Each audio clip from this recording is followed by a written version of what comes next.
Under relentless rain, a sick and exhausted girl curls up in the mud in front of the ruins of the shack that a rich man mercilessly ordered to be destroyed. As the machine advances and the cold intensifies, she feels she has lost everything. But a white horse, attentive to the scene, silently approaches and stands by her side like a shield against the world. What this animal does in the next moments will defy all logic and show that even in the face of the greatest cruelty, there is still hope where you least expect it. Hey everyone, if you're an animal lover like we are, make sure to hit that subscribe button so you don't miss out on any more touching stories. Thanks! All right, let's dive back into our tale. The rain fell like icy nails upon the smoldering rubble, each drop echoing against the shattered timber and broken shingles that had once formed the only home Elena had ever known. The 12-year-old girl huddled against what remained of a wall, her thin arms hugging her trembling knees as she watched the yellow bulldozer slowly pull away, leaving behind only destruction and the acrid smell of wet dust.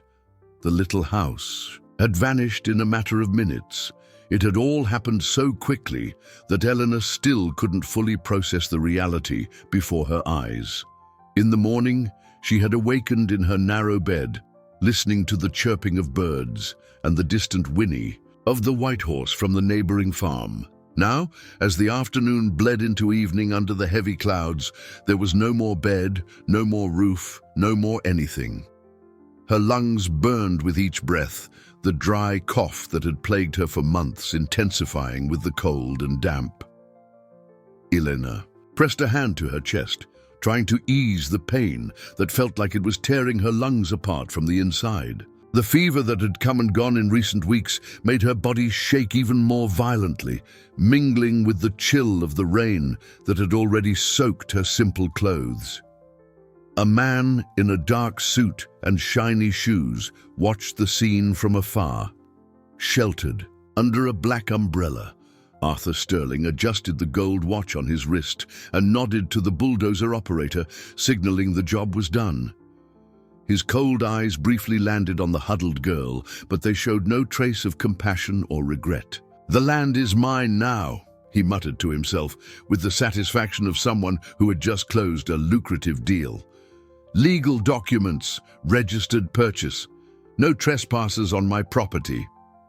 Elena didn't fully understand the legal terms the man had shouted at her that morning, but she had perfectly understood the tone of contempt in his voice and the coldness in his eyes when he ordered the demolition. Even when she had shown him the medicine she took, even when she explained she was sick and had nowhere to go, he had merely shrugged and made an impatient gesture for the workers to continue. The wind howled through the wreckage, carrying with it soaked pieces of paper that had once been photographs of Elena's family. She stretched out a trembling hand to reach a fragment where part of her grandmother's smiling face was still visible, but the paper dissolved between her wet fingers like melting snow. Tears mixed with the rain on her face, but Eleanor wiped them away with the back of her hand. She couldn't afford to cry now. She needed to be strong, needed to find a place to spend the night, needed to think about how she would survive until dawn. Her grandmother had always told her that even in the darkest moments, there was always a light waiting to be found. The sound of hooves in the mud made Elena lift her head. Through the curtain of rain, a white silhouette approached slowly. The horse from the neighboring farm was walking towards her, its hooves sinking into the mud with each deliberate step. Its dark, gentle eyes met Elena's, and for a moment the girl felt she wasn't completely alone in the world. The animal drew close until it stood beside her, lowering its majestic head as if it perfectly understood her suffering. Elena extended a trembling hand and gently touched the horse's wet muzzle, feeling the warmth emanating from its large, protective body. In that instant, as the storm continued to rage around them, Elena didn't know that her life was about to change in ways she could never imagine. The white horse had just become her first ally in a battle that would test not only her physical endurance, but also her faith in human kindness. Darkness completely swallowed the rubble as Elena finally managed to find a small makeshift shelter. Between two partially destroyed walls, the white horse had remained by her side all afternoon, like a silent guardian that seemed to instinctively understand her need for protection. Its hooves had trampled the mud around her, creating a sort of natural barrier against the biting wind. Elena huddled under the few pieces of tarp she had managed to salvage from the debris, but the soaked material offered little protection against the penetrating cold. Her teeth chattered uncontrollably as she watched the horse, which kept its head high and ears alert, as if watching for potential threats in the night. "Do you have a name?" she whispered, reaching out again to touch the animal's neck. Beneath her cold fingers, she could feel the tense muscles and the warmth emanating from its damp coat. "I'll call you Hope. That's what you've brought me today." The horse lowered its head and gently nuzzled Elena's palm, a gesture so delicate that she felt tears well up. Again. She had never experienced such an immediate and profound connection with an animal, but there was something in Hope's eyes that seemed to see right into her soul. The cough returned with renewed force, making Elena double over as her throat burned. Each fit left a metallic taste in her mouth, and she knew that exposure to the rain and cold was worsening her condition. The medicine she religiously took every morning was buried somewhere under the rubble, probably destroyed by the dampness. Across the dirt road, a few windows lit up in the modest houses of the small community.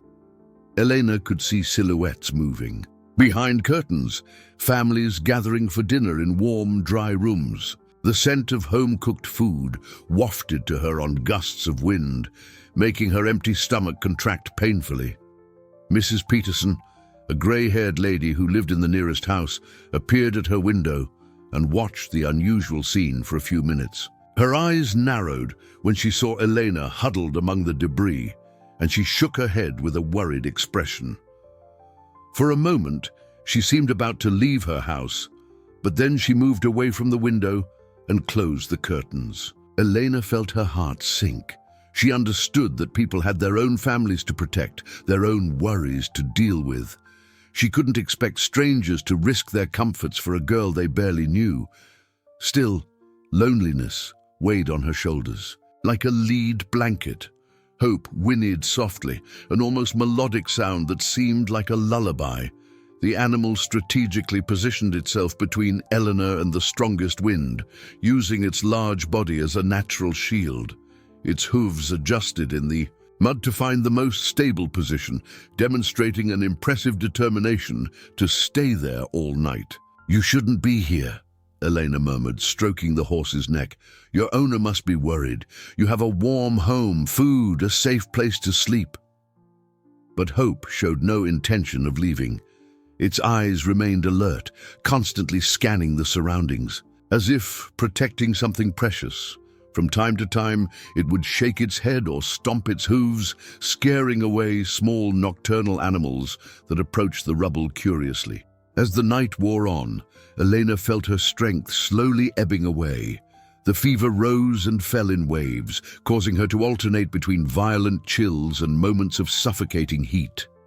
In her feverish delusions, she imagined conversations with her grandmother, heard her soft voice saying that everything would be all right, that the storm always passes. When the first ray of sunlight began to peek over the horizon, Elena opened her heavy eyes and found Hope still by her side, motionless as a marble statue. The horse had spent the entire night on vigil, protecting her from all the real and imagined dangers the darkness might bring. Dawn brought with it a fine mist that rose from the soaked ground, creating an almost ghostly scene around the rubble. Elena awoke with the sensation that hundreds of needles were pricking her lungs with every breath.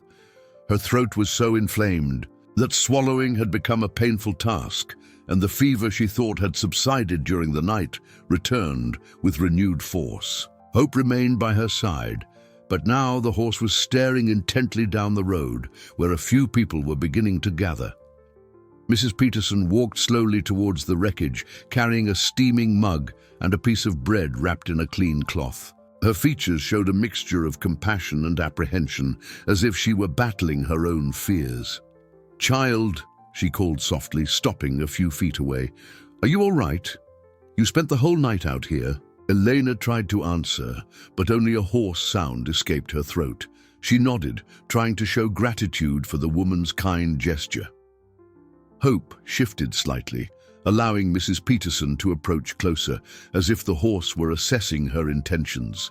"I brought some hot tea and a little bread," the lady said, carefully extending the items. "It's not much, but it might help you warm up."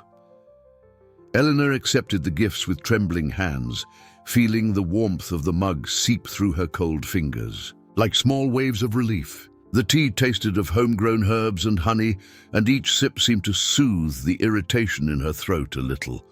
The bread, still warm, awakened a hunger she hadn't even realized she was feeling.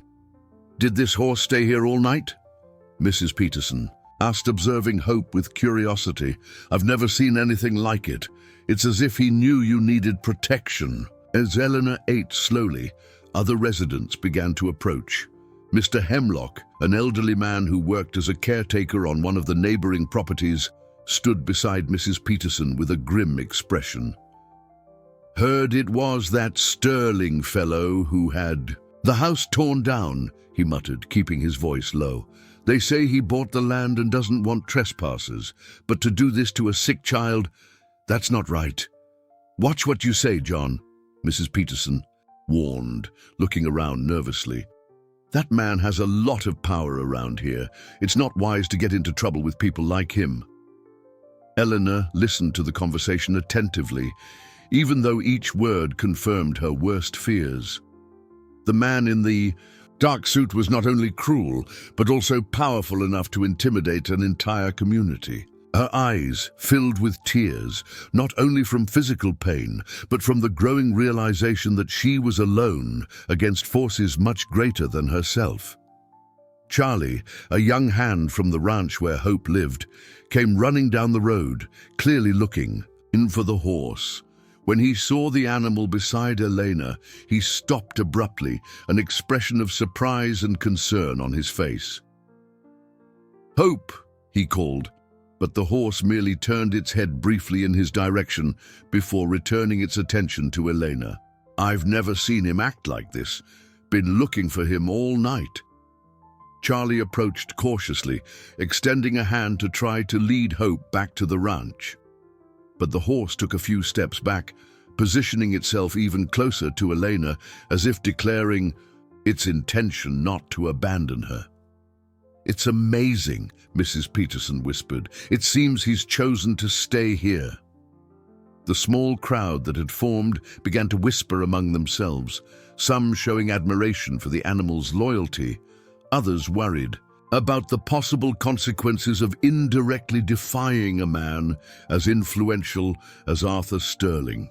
Elena could feel the weight of all those gazes, some filled with pity, others with curiosity, and a few carrying a genuine compassion that warmed her wounded heart.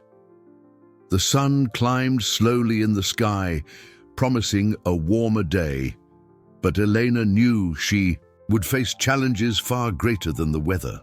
As she watched the people around her, she wondered how many of them would have the courage to truly help her when the pressure mounted. The midday sun beat down mercilessly when Arthur Sterling's black car pulled up again on the dirt road. Elena, who had managed to find a small patch of shade among the debris, felt her heart race as she saw the man exit the vehicle with determined strides. Hope immediately positioned himself between her and the newcomer, his ears erect and muscles tense in a state of alert. "Still here?" Sterling asked in a cutting voice, adjusting the dark sunglasses that hid his cold eyes. "I thought I made it clear yesterday that this land is private property. I don't tolerate trespassers." Elena tried to stand, but her legs trembled so much she almost fell again. The fever had worsened during the morning, and she felt as if her head were full of cotton. Even so, she forced herself to hold the gaze of the man who had destroyed her. "Life, I have nowhere to go," she managed to whisper, her hoarse voice barely audible. "Please, sir, I just need a few days to find a place." Sterling let out a bitter laugh. "A few days? Girl, you don't understand. I have plans for this land, and they don't include vagrants spreading diseases around here." He gestured towards Elena as if she was something disgusting. "Look at you. You're obviously sick. I won't allow you to contaminate my property." Charlie, who had returned to try to convince Hope to go back to the ranch, watched the scene with growing unease. His hands clenched into fists when he heard Sterling's inhuman tone, but he knew he couldn't interfere directly. A ranch hand like him had no power to confront such an influential man. "Mr. Sterling," Charlie intervened cautiously, "perhaps we could find a solution. The girl is clearly ill, and the horse—" "The horse?" Sterling interrupted, turning sharply to Charlie. "Ah, yes, the famous white horse. You know what, son? If that animal doesn't get off my property immediately, I'll consider it trespassing too. And trespassers can be removed by any means necessary." The threat hung in the air like a poisonous cloud. Charlie swallowed hard, understanding perfectly what Sterling was implying. Eleanor hugged Hope's neck, feeling hot tears stream down her face. The idea that her presence could put the horse in danger was unbearable. "No," she murmured, looking directly at Sterling. "Don't hurt him. He hasn't done anything wrong." "Then get him out of here," Sterling replied coldly. "And get yourself out too. I have lawyers, I have contacts at City Hall, I have all the resources necessary to make your life much more difficult than it already is. Don't test me." Mrs. Peterson, who was watching everything from her window, came out of her house carrying a small vial of medicine. Her hands trembled, but her determination was evident. "Mr. Sterling," she called, approaching slowly, "the girl is sick. At least let someone take care of her until she recovers." Sterling's eyes narrowed dangerously. "Mrs. Peterson, isn't it? Lives in that yellow house over there, right?" He pointed casually in the direction of the woman's home. "It would be a shame if there were problems with your property deed. Sometimes those old papers have irregularities that go unnoticed for years." The veiled threat made Mrs. Peterson turn pale, but she didn't back down completely. With trembling hands, she placed the vial of medicine beside Elena. "For the cough," she whispered, before quickly moving away. Sterling watched the exchange with a cruel smile. "Well, look at that! The whole community rallying for a trespasser. How touching!" He moved closer to Elena, his voice dropping to a menacing tone. "Listen carefully, girl. I'll give you 24 more hours to disappear from here. If I still find you or that horse on my property tomorrow afternoon, I'll take more drastic measures." Elena felt as if the world were spinning around her. The combination of fever, fear, and hopelessness made her dizzy. Hope seemed to sense her distress and gently pressed his muzzle against her shoulder, offering the only comfort he could. Sterling turned and walked back to his car, but stopped before getting in. "Oh, and tell the curious neighbors, anyone who helps this trespasser will be dealing with me. I hope you keep that in mind." The black car disappeared down the road, leaving behind only the sound of its engine and an atmosphere heavy with fear and tension. The afternoon dragged on heavily as Elena noticed something had changed in the atmosphere around the rubble. The people who had previously approached curiously now hurried past on the road, avoiding looking in her direction. Sterling's threats had created an invisible barrier of fear that spread through the small community like a contagious disease. Hope remained vigilant by her side, but Elena sensed that the horse also felt the tension in the air. Its ears twitched constantly, picking up every distant sound, every whisper carried by the wind. The animal seemed to understand that they were facing not just the cold and rain, but something far more dangerous and complex. Across the street, Elena could see curtains moving in windows, curious faces appearing for a few seconds before hiding again. It was as if the entire neighborhood were watching a drama they didn't know if they should or could interfere in. The fear of Sterling was palpable, an almost physical presence that hung over every house, every family. Charlie returned late in the afternoon, this time accompanied by Joe, another hand from the ranch. The two men spoke in low voices as they approached, their serious expressions showing they had made an important decision. "Elena," Charlie called softly, kneeling beside her. "Joe and I have been talking. We can't take you to the ranch.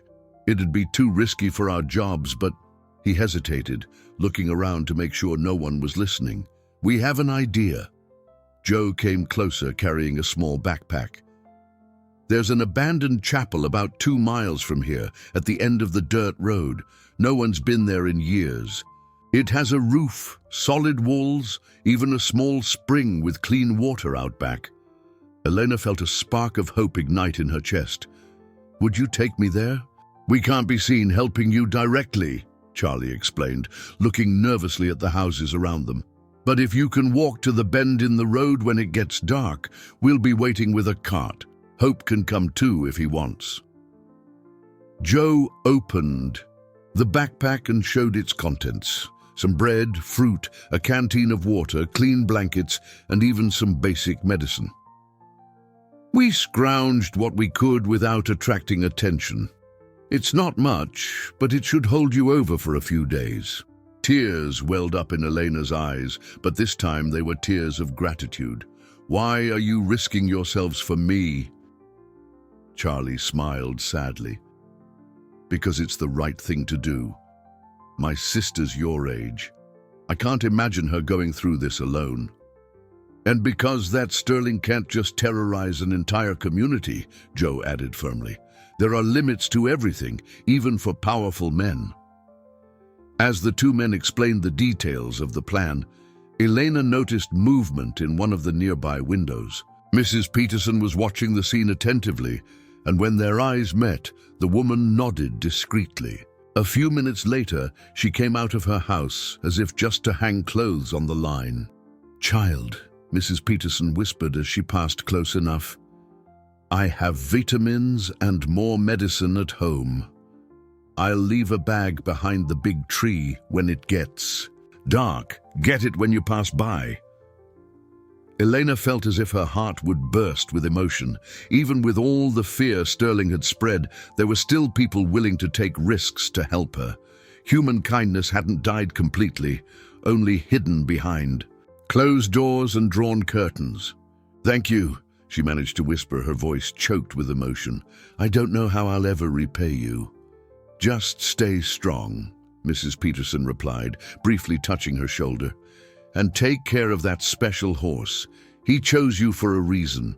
As the sun began to set, painting the sky in shades of orange and purple, Elena felt a strange mixture of fear and hope. The men's plan gave her a real chance of survival, a safe place where she could recover and think about what to do next. But she also knew she was becoming a fugitive, someone who needed to hide in the shadows to escape the cruelty of a powerful man. Hope stood up and stretched, as if instinctively knowing a journey was about to begin. His intelligent eyes met Elena's, and she could swear she saw determination and loyalty reflected in those dark depths. Night was approaching, bringing with it both dangers and possibilities. Elena took a deep breath, gathering all the courage she could find in her wounded heart. The crescent moon hid behind dark clouds as Elena finally gathered the strength to rise from the rubble that had been her shelter for 2 days. Every movement was a battle against the weakness that gripped her body, but the hope of finding a safe place propelled her forward. Hope stayed close, offering support whenever she stumbled. The walk to the bend in the road seemed endlessly long. Elena stopped every few feet to catch her breath, her gasping breaths echoing in the silence of the night. Her cough had worsened, leaving a bitter taste in her mouth, but she refused to give up. Hope walked slowly beside her, adjusting his pace to hers, as if perfectly understanding her limitations. When they finally reached the meeting point, Charlie and Joe were already waiting with a small cart pulled by a gentle donkey. The two men immediately jumped down to help her, their faces showing concern as they saw her deteriorated state. "My God, girl," Joe whispered, "you're getting worse. Maybe we should take you to a doctor instead of the chapel." Elena shook her head weakly. "I don't have money for a doctor, and if Sterling finds out where I am—" She didn't finish the sentence, but everyone understood the implication. Charlie helped her into the cart, placing soft blankets around her. "The chapel is isolated. No one will look for you there. It's a sacred place, abandoned for years but still respected by the community." Hope hesitated for a moment beside the cart, as if assessing whether to follow or not.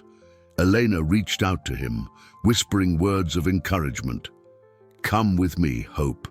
We'll stay together, no matter what happens." The horse seemed to understand and began to follow the cart at a respectful distance. His hooves made a soft sound on the dirt, a steady rhythm that was somewhat reassuring in the darkness of the night. The journey lasted almost an hour, following narrow trails that led away from the main road.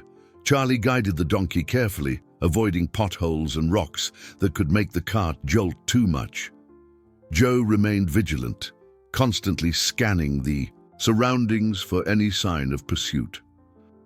"Tell us about your family," Charlie asked softly, trying to distract Elena from the pain he saw etched on her face.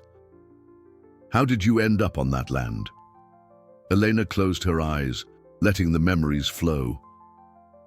"I lived with my grandmother. She raised me since I was little, after my parents died in an accident. The little house was hers, built over 20 years ago on that spot." Her voice grew weaker. "When she died last year, I was left alone. I didn't know someone could just take my home from me." Joe shook his head indignantly.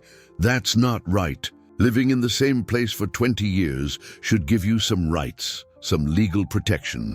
People like Sterling don't care about the rights of folks like us," Charlie muttered bitterly. "To them, we're just obstacles to their plans." As they approached the chapel, Elena could see its silhouette standing out against the night sky. It was a small but solid structure, with stone walls and a modest bell tower. There was something comforting in its ancient, stable presence, as if the place held decades of prayers and hopes.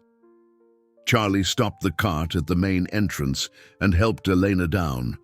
Her legs could barely support her, but she forced herself to stand as the men carried the supplies inside the chapel. The interior was simple but welcoming. Wooden pews lined in rows, facing a modest altar decorated with dried flowers. Moonlight filtered through stained glass windows, creating soft patterns on the stone floor. There was a smell of old candles and incense that brought an immediate sense of peace. "There's a small room in the back where the priests used to prepare," Joe explained, guiding Elena to a more private space. "It has a window, a sink with running water, and even a small wood-burning stove that still works." Elena sat on a simple chair, feeling for the first time in days that she was truly protected from the outside world. Hope had found a comfortable spot near the entrance, from where he could watch over both Elena and the surroundings. "Thank you," she whispered, the words laden with a gratitude that went far beyond what she could express. "You saved my life." Charlie smiled, but his expression remained serious. "Now you need to focus on getting better. We have to go, but we'll be back in a few days with more supplies." As the two men prepared to leave, Elena snuggled into the blankets and watched Hope settle in for another night of vigil. For the first time since it all began, she felt safe enough to truly rest. 3 days passed in the chapel when Elena awoke to the sound of nervous hooves clopping on the stone floor. Hope was agitated, pacing back and forth near the entrance, his alert ears picking up something she couldn't yet perceive. The horse whinnied softly, a sound she had learned to recognize as a warning. Elena rose slowly, feeling her strength had returned slightly thanks to the rest and care. The cough still persisted, but the fever had considerably diminished.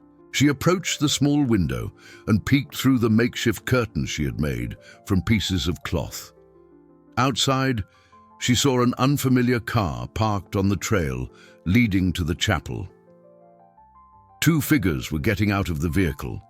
A middle-aged man dressed in simple but clean clothes and a younger woman carrying a briefcase. They didn't look threatening, but Elena had learned to be wary of strangers. "Excuse me," the man called, approaching the chapel entrance. "Is anyone there? We're from the county recorder's office. We need to do a check on this property." Elena hesitated, but something in the man's voice sounded honest and respectful. She decided to approach the door, keeping hope between her and the visitors. "What do you want here?" The woman stepped forward, smiling gently. "We don't want to scare you, dear. I'm Sarah Evans. I work with land tenure regularization. This is Robert, my assistant. We're investigating some irregularities in the property. Records in this region?" "Irregularities?" Elena repeated, her heart quickening. Robert nodded. "We received an anonymous tip about possible forgeries in land purchase documents around here. Some records don't match the historical files we have at the county office." Sarah opened her briefcase and pulled out some papers. "We know you're Elena, the girl who lived on the land that was demolished a few days ago. We'd like to ask you some questions, if you don't mind." Elena looked at Hope, who had calmed slightly but remained vigilant. There was something in the horse's eyes that seemed to encourage her to trust these people. "What kind of questions?" "About your family, about how long you lived in that place," Sarah explained softly. "And if by any chance you have any old documents, anything that proves your family had rights to that land." Elena's heart leapt. "My grandmother always said we had important papers, but they were kept in a metal box buried under the floorboards of the little house." Her hands trembled at the thought. "When everything was demolished, I thought it was lost forever." Robert and Sarah exchanged significant glances. "Elena," Robert said carefully, "yesterday we found something interesting in the rubble. A metal box, a bit dented but still closed. It was under some planks, almost buried in the mud." Elena felt as if the world had stopped spinning. "You found Grandma's box?" Sarah smiled and nodded to Robert, who went to the car and returned, carrying a rusty but recognizable metal box. Elena recognized it immediately. It was the same box her grandmother would carefully open once a year, checking the important papers she kept inside. "Can we open it together?" Sarah suggested. "If there are important documents in there, they could completely change the situation." With trembling hands, Eleanor took the box and found the small key she always wore around her neck, hanging on a thin chain, the same key her grandmother had given her before she died, saying that one day she would understand its importance. When the box opened, everyone leaned in to see the contents. Inside, protected by plastic, were documents yellowed with age, old photographs, and papers with official stamps. Robert picked up one of the documents with reverent care. "My God," he whispered, reading intently. "Eleanor, this is a property deed from 1978. It's in the name of Mary Ellen Sanders, your grandmother." Eleanor nodded, feeling tears well up. "She always said that land was ours by right, but I never fully understood." Sarah examined other papers. "Here's a deed, property tax receipts paid for over 20 years, even photographs of the original construction of the house." She looked at Elena with an expression of growing excitement. "Elena, these documents prove your family had full legal rights to that land." "But how is that possible?" Elena asked, confused. "Mr. Sterling said he bought it all legally." Robert shook his head gravely. "We suspect he forged documents to register the purchase. If these papers are authentic, and all the stamps and dates indicate they are, then the sale to Sterling was completely illegal." Eleanor felt as if an enormous weight had been lifted from her shoulders. Hope drew near and gently nuzzled her arm as if he knew something fundamental had changed. Sarah carefully placed the documents back in the box. "Elena, you've just become the rightful owner of land that's worth a lot of money, and Arthur Sterling has just become a man in serious legal trouble." The news of the document's discovery spread through the small community like ripples in a calm lake. Sarah and Robert had left with the promise to return the next day with lawyers and competent authorities. But Elena knew Sterling wouldn't stand idly by. When he learned his fraud had been uncovered, Hope seemed to sense the change in the air. The horse was more alert than ever, his ears catching every distant sound, every suspicious movement around the chapel.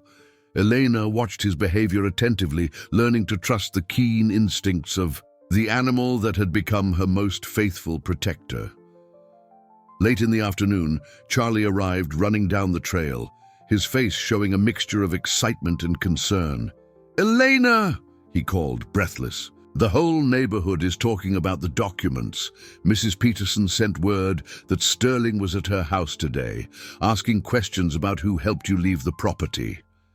Eleanor felt a shiver of fear run down her spine. Did he threaten her? "Worse than that," Charlie replied, sitting on one of the chapel benches to catch his breath. "He's offering money to anyone who gives information about where you're hiding. Some neighbors are tempted by the offer, but others are outraged." By his tactics, the revelation made Elena feel torn between hope and terror. On one hand, she finally had proof of her rights. On the other, she was more vulnerable than ever, actively hunted by a desperate and dangerous man. "There's more," Charlie continued. "Joe found out something interesting talking to other ranch hands in the area. It seems Sterling did the same thing to at least 3 other properties in the last 2 years, always with the same strategy: forged documents, quick demolitions, intimidation of the former residents. Elena clutched the metal box to her chest, feeling the weight of the documents that could not only restore her rights, but also bring justice for other families who had suffered at Sterling's hands. "We need to tell Sarah and Robert this." "I've already sent word," Charlie said. "But Elena, you need to know the situation has become more dangerous. Sterling isn't just greedy. He's a criminal who might do anything to protect his schemes." As if his words had prophetic power, the sound of approaching engines echoed down the trail. Hope immediately positioned himself between Elena and the entrance, his muscles as taut as violin strings. Charlie ran to the window and peeked through the curtains. 2 cars, he murmured, pale. "One of them is Sterling's." Eleanor felt her heart pound, but a strange determination took hold of her. She was no longer the helpless girl who had been driven from her home a few days ago. Now she had proof, she had allies, she had reasons to fight. "Charlie," she said with a firmness that surprised them both, "hide the box behind the altar. If something happens to me, promise you'll give it to Sarah." Outside, male voices approached. Elena immediately recognized Sterling's authoritarian tone, but there were other voices she didn't know. Hope whinnied softly, a warning sound that made Elena's hair stand on end. "I know you're in there, girl!" Sterling shouted from outside. "I brought some people to talk to you. It would be better if you came out willingly." Elena approached the door, but didn't open it. "Who are these people?" she shouted back, surprised by the strength of her own voice. "City officials," Sterling replied with a tone that sounded false even from a distance. "They came to check if you have permission to be on this religious property." Charlie shook his head vigorously, whispering, "Don't believe him. Sarah said City Hall doesn't operate after 5 in the afternoon, and it's already past 7. Eleanor took a deep breath, feeling courage flow through her like an electric current. Her grandmother always said that truth had its own power, that when someone was on the right side, the universe conspired to help.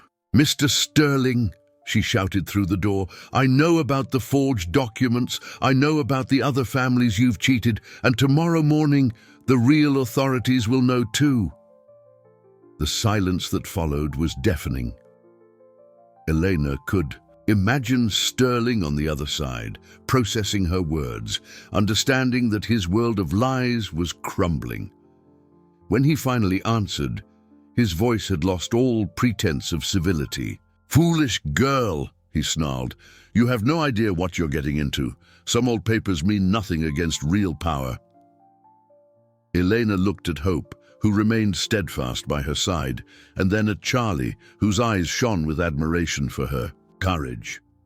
For the first time since it all began, she didn't feel alone. She had a chosen family, proof of her rights, and the strength that came from knowing she was fighting for justice.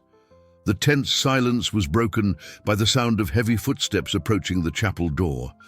Eleanor could hear Sterling whispering instructions to the men accompanying him, their low voices laden with threatening intentions. Hope stomped his hooves on the stone floor, his entire body radiating tension and readiness to defend Elena at any cost. "Elena!" called a voice she didn't recognize, trying to sound official and authoritative. "I'm a city inspector. Open the door immediately, or we'll be forced to break it down," Charlie whispered urgently. "That's a lie. I know all the inspectors in the region, and that voice isn't one of them." Eleanor moved closer to the door but kept it firmly locked. "If you're really public officials, show your IDs through the window and tell me the case number for this inspection." There was an uncomfortable pause outside, followed by irritated murmurs. It was obvious the men hadn't expected to be questioned by a 12-year-old girl who knew official procedures. "Impertinent girl," Sterling snarled, abandoning any pretense of legality.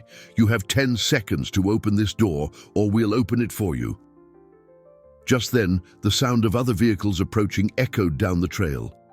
Eleanor ran to the window and saw, to her immense joy, Sarah and Robert's car followed by a police cruiser. Charlie let out a sigh of relief so strong it seemed to completely empty his lungs. "Looks like the cavalry's arrived," he murmured with a smile. Outside, Eleanor could hear Sterling cursing under his breath as he instructed his cronies to act normal. When Sarah got out of the car, accompanied by 2 uniformed police officers and a man in a suit who was clearly a lawyer, Sterling's expression instantly changed to a mask of false cordiality. "Sarah Evans, isn't it?" he said, extending his hand as if it were a casual encounter. "What a coincidence finding you here." Sarah completely ignored the greeting and went straight to the chapel door. "Elena, it's Sarah. I'm here with Sheriff Davis and D.A. Miller. Are you okay?" Elena opened the door, feeling a wave of relief so intense it almost knocked her over. Hope immediately positioned himself by her side, his eyes fixed on the men accompanying Sterling, who now looked much less confident. "Sheriff," Eleanor said, surprising herself with the firmness of her own voice, "this man tried to intimidate me by pretending to bring city officials. I want to file a formal complaint." Sterling laughed nervously. "What an absurd accusation. We were just checking if the girl was all right. I heard she was living illegally on this religious property." D.A. Miller stepped forward, his expression stern. "Mr. Sterling, we need to talk about some irregularities found in property records involving land you own. It would be best if you accompanied us voluntarily." "Irregularities," Sterling repeated, but his voice had lost all its former arrogance. "I have all my documents in order. My lawyers can clear up any misunderstanding." Sarah held the metal box Eleanor handed her. "Mr. Sterling, these documents prove that the land where Eleanor's house was demolished legally belonged to her family for over 20 years. The sale registered in your name contains blatant forgeries." Sterling's face visibly paled. His eyes darted nervously between the police officers, the prosecutor, and the documents in Sarah's hands. The men accompanying him began to discreetly move away, clearly not wanting to be associated with what was turning out to be a criminal situation. "This is ridiculous," Sterling stammered, but his voice no longer carried any conviction. "An orphan, a girl with some old papers against a respected businessman in the region." Sheriff Davis stepped forward. "Mr. Sterling, we have evidence that this is not an isolated case. Other families in the area have been victims of similar schemes. You'll have to come with us to answer some questions." Eleanor watched the scene with a mixture of fascination and relief. The man who had destroyed her life, who had left her sick and desperate in the rain, was now being confronted with the consequences of his actions. Hope remained calm by her side, as if he knew the danger had passed. Charlie came out of the chapel and stood near Eleanor, offering silent support. "I'll testify," he said bravely. "I saw this man threaten the girl and intimidate neighbors who tried to help her." Sterling looked around desperately, searching for an escape, some way to reverse the situation, but he was surrounded by evidence, witnesses, and authorities. His era of impunity had come to an end. "Elena," Sarah said softly, "do you want to come with us to give a statement? And maybe it's time we got you to a proper doctor." Elena nodded, feeling for the first time in days that she could breathe freely. She looked at Hope, who watched her with those intelligent eyes, and smiled. "Yes," she said, "I'm ready to face anything now."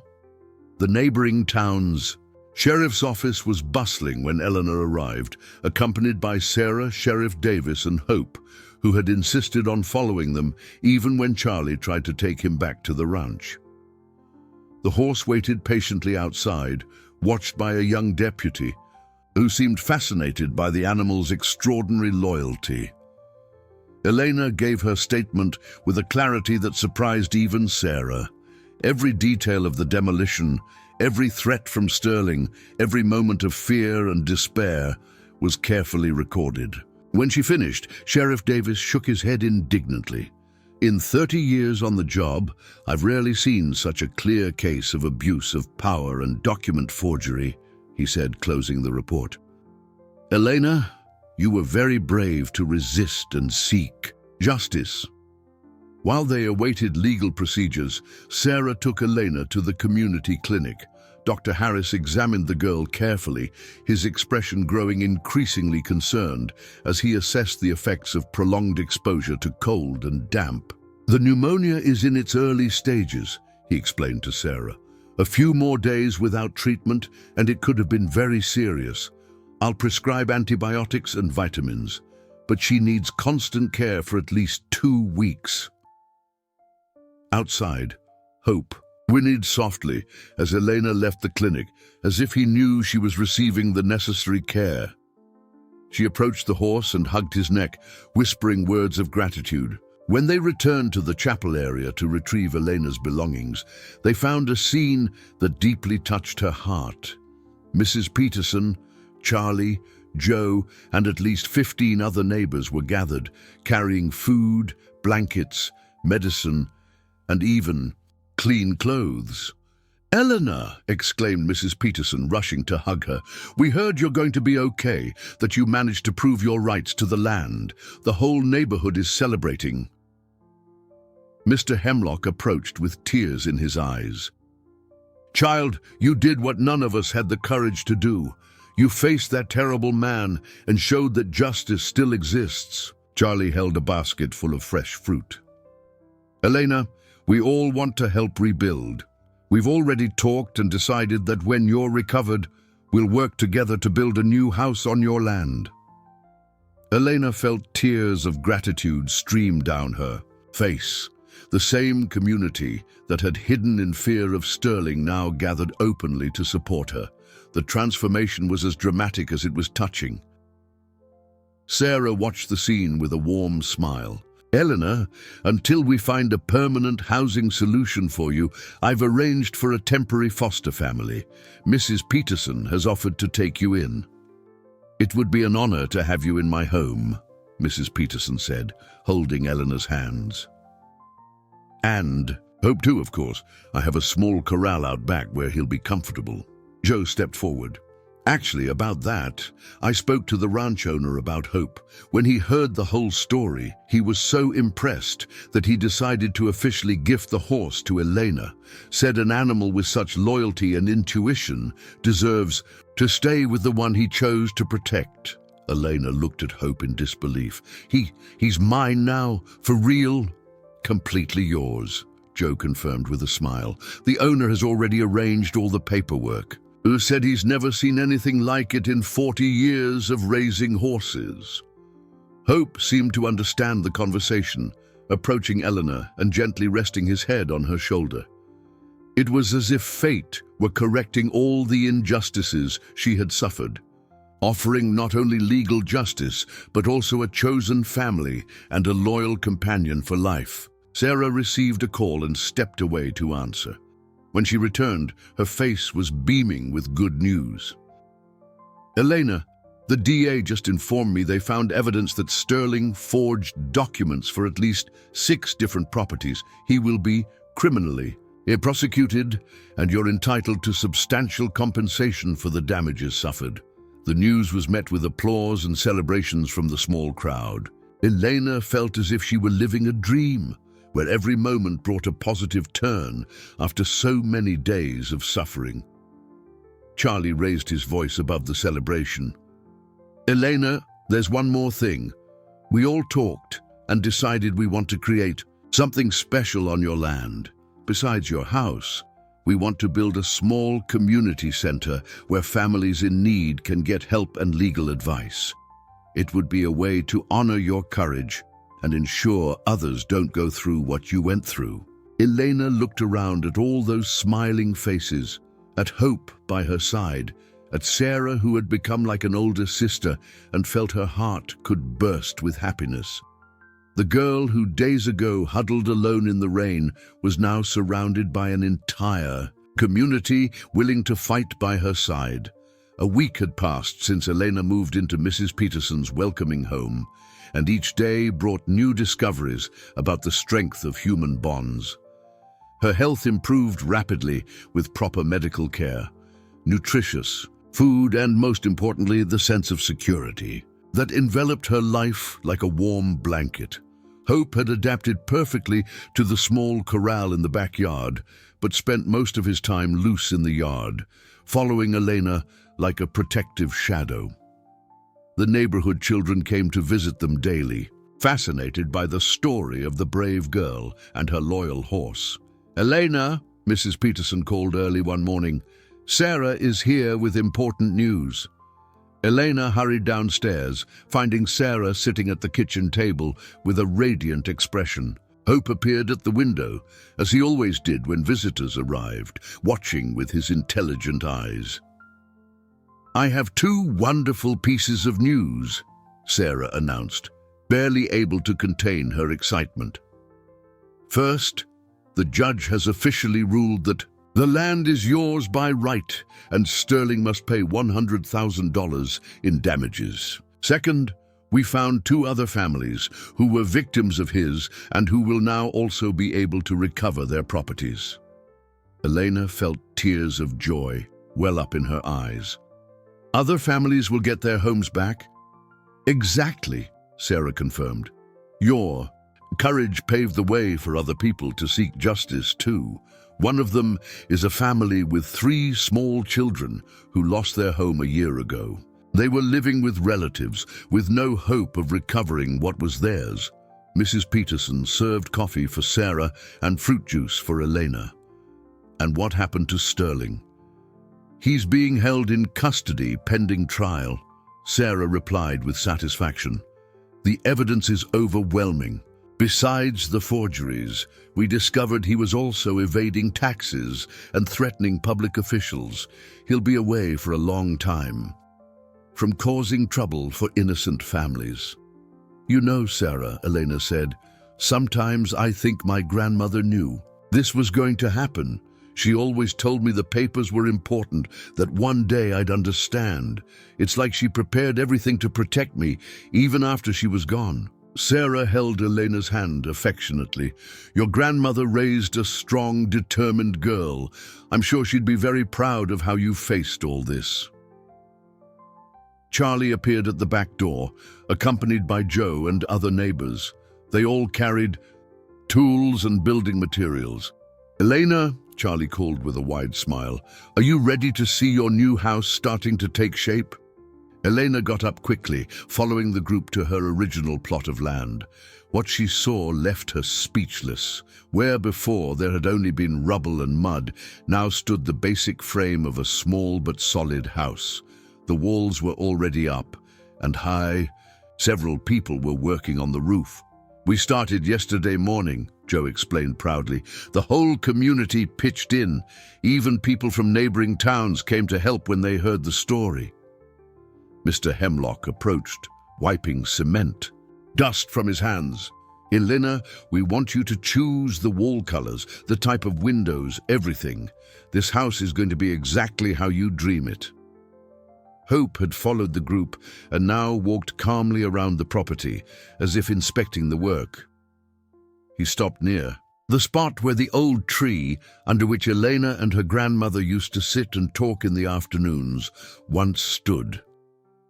"Let's plant a new tree there," Elena said, pointing to where Hope stood.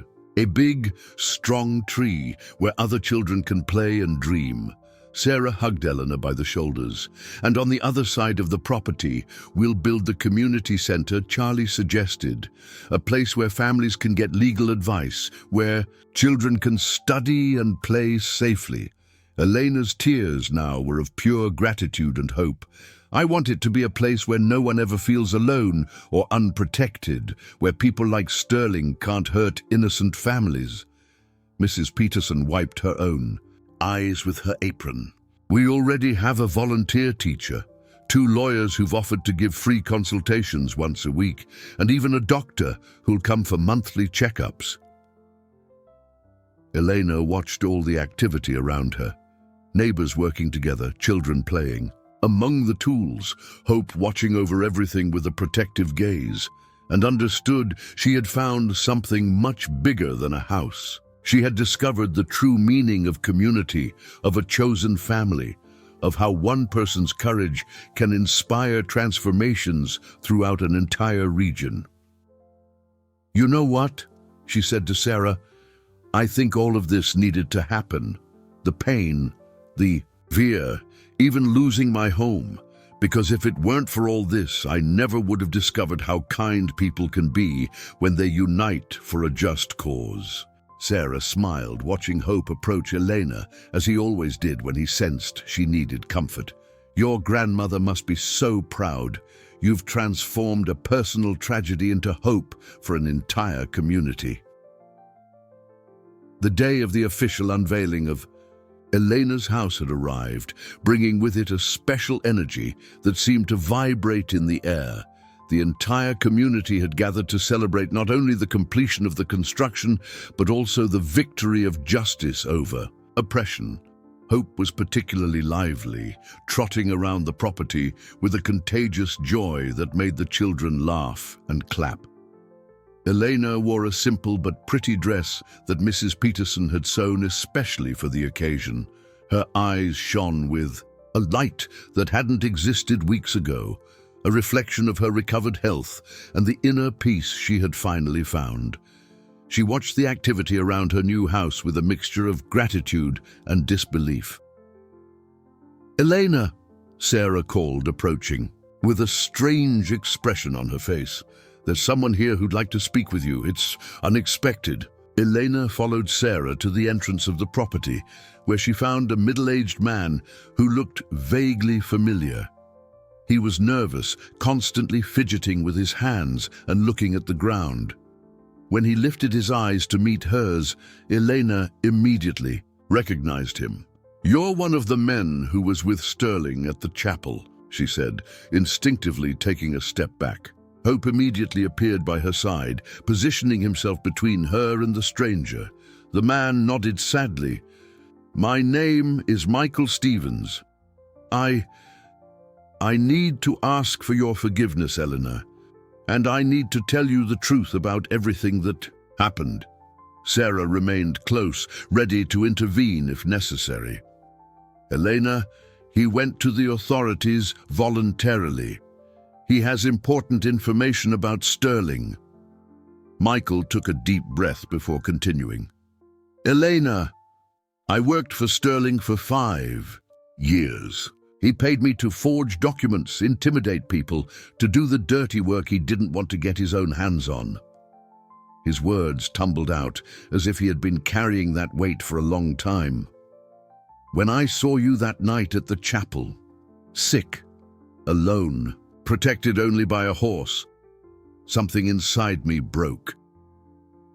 Elena watched the man attentively, seeing genuine tears stream down his face.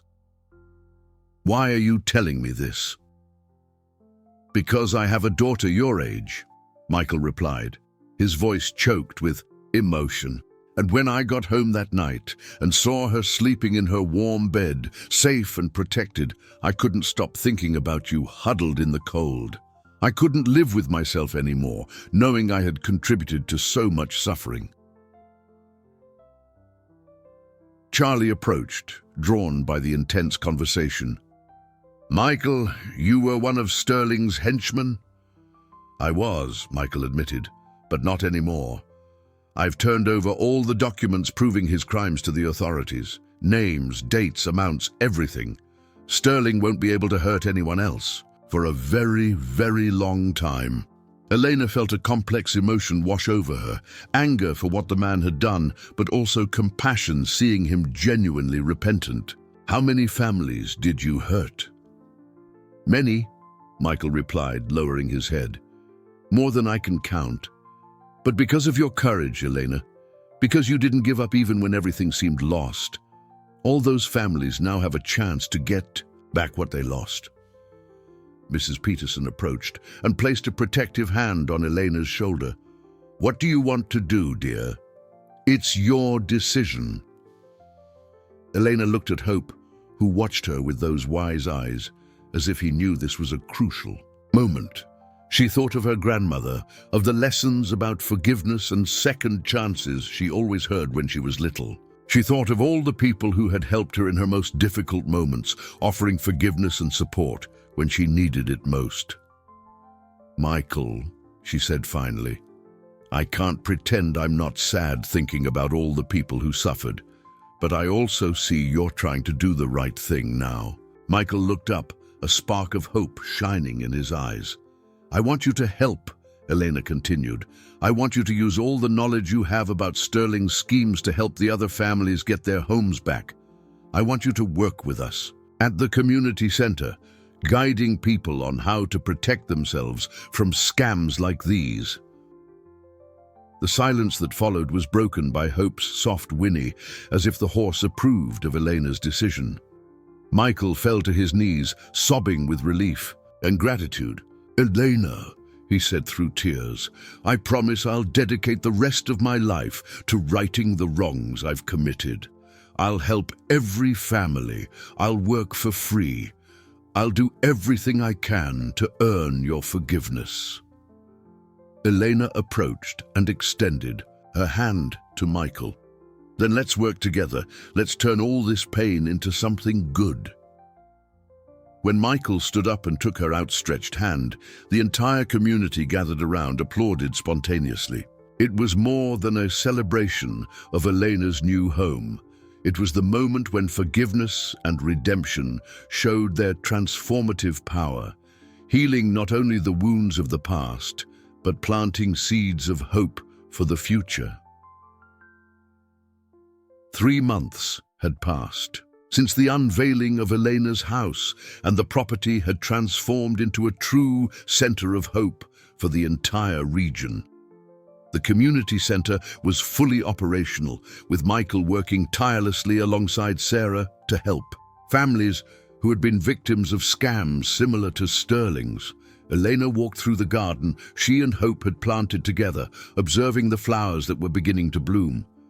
The horse followed her docilely, occasionally stopping to sniff the new plants or to receive affection from the children who frequented the center.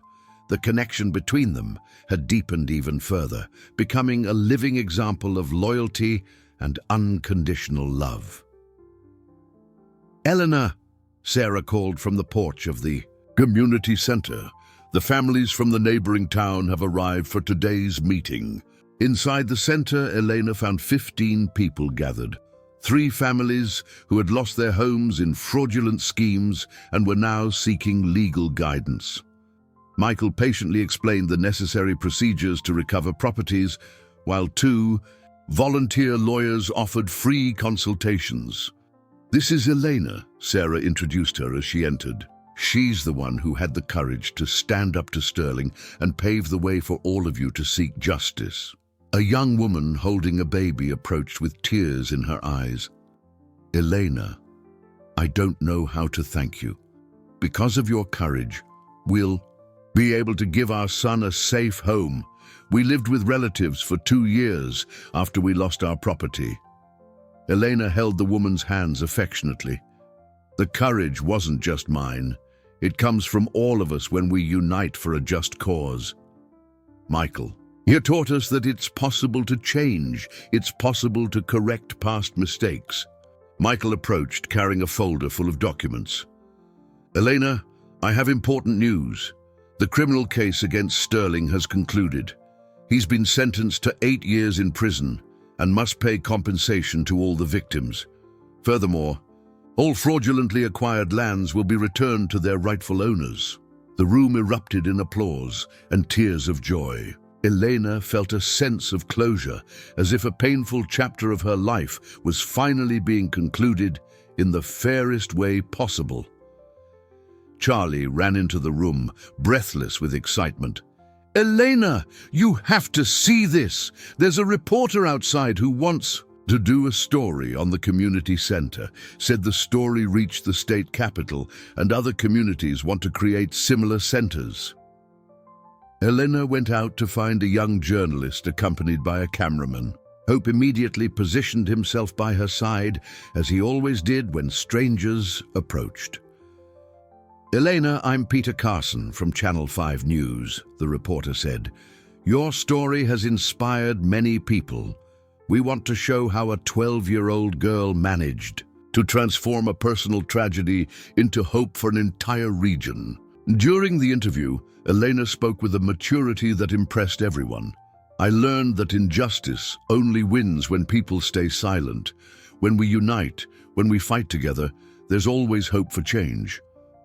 "And what would you say to other children who might be going through difficult situations?" the reporter asked.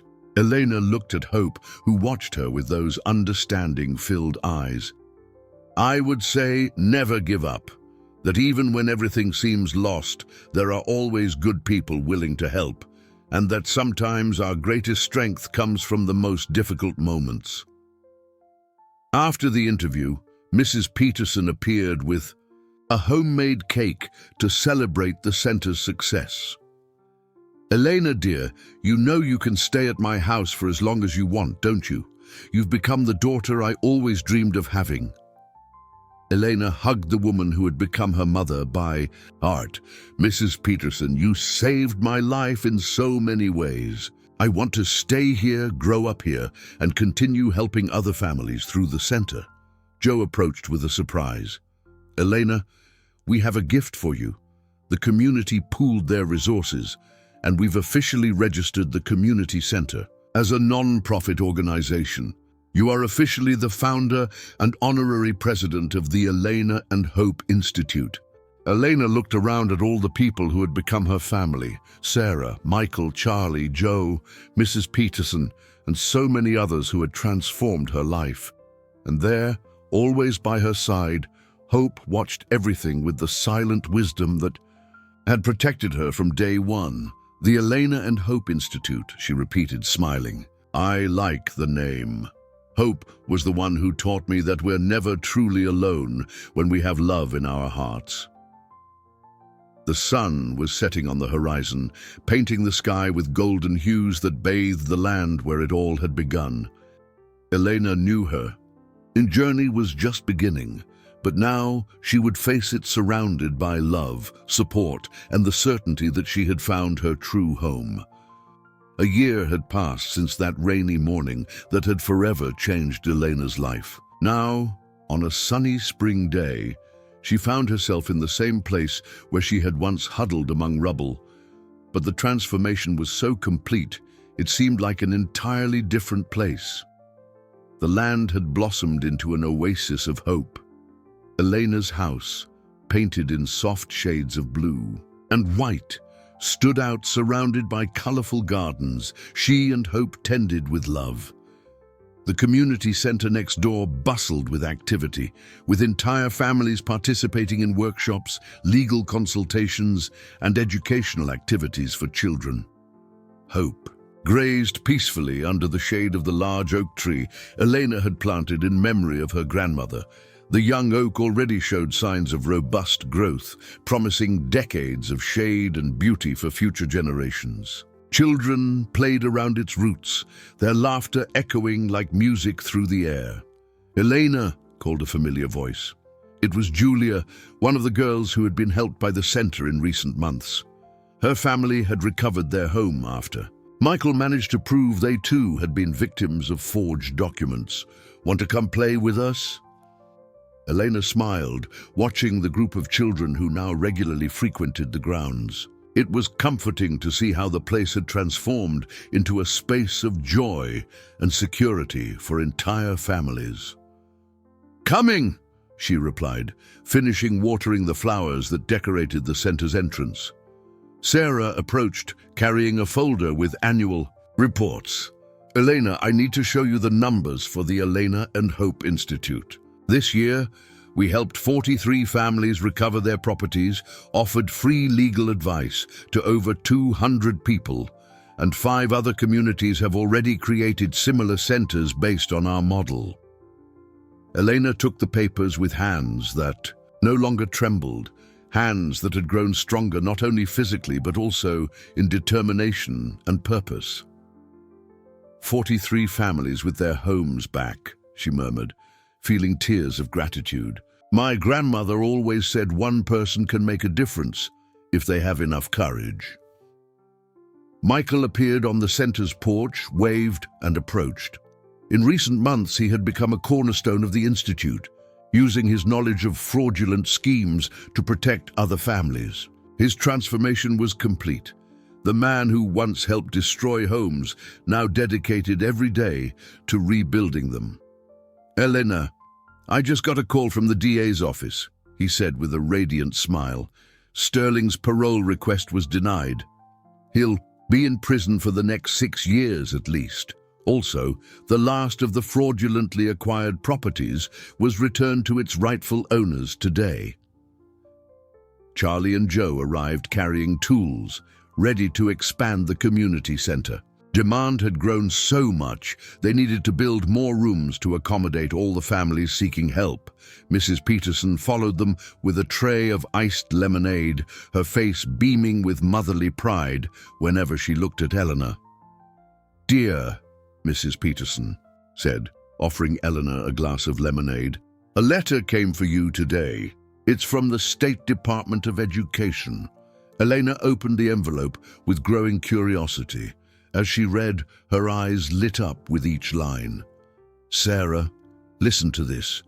They want to create a statewide program for protection against real estate fraud, based on the work of our institute, and they want me to be the official spokesperson for the program."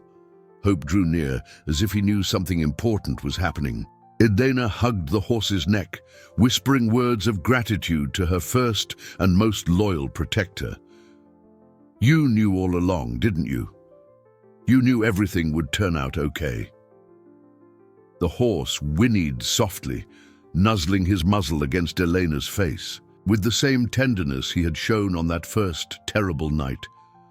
It was as if he understood they had traveled an extraordinary journey together, transforming pain into hope, fear into courage, loneliness into community. As the sun began to set, painting the sky with golden and rosy hues, the entire community gathered spontaneously on Elena's land. Families who had been helped by the Institute, neighbors who had participated in the reconstruction, children who played under the Tree of Hope, all joined in a circle of gratitude and celebration. Elena looked around at all those smiling faces, people who had become her chosen family, her support network, her source of strength. She thought of her grandmother, imagining how proud she would be to see the legacy of love and justice that had grown from those carefully guarded documents. "You know," Eleanor said, her voice carrying a maturity that impressed everyone, "I've learned that true strength doesn't come from not being afraid, but from doing the right thing even when you're terrified. And I've learned that none of us has to face life's storms alone." Hope stood beside Elena, and together they watched the sun set over the land that had become a symbol of resilience, hope, and transformation. Here, where everything had begun with destruction and despair, now flourished realized dreams and bright futures. The girl who had once huddled in the rain beside rubble was now surrounded by love, purpose, and the certainty that she had found her place in the world. And by her side, faithful as always, Hope would continue to be her companion in all the adventures yet to come.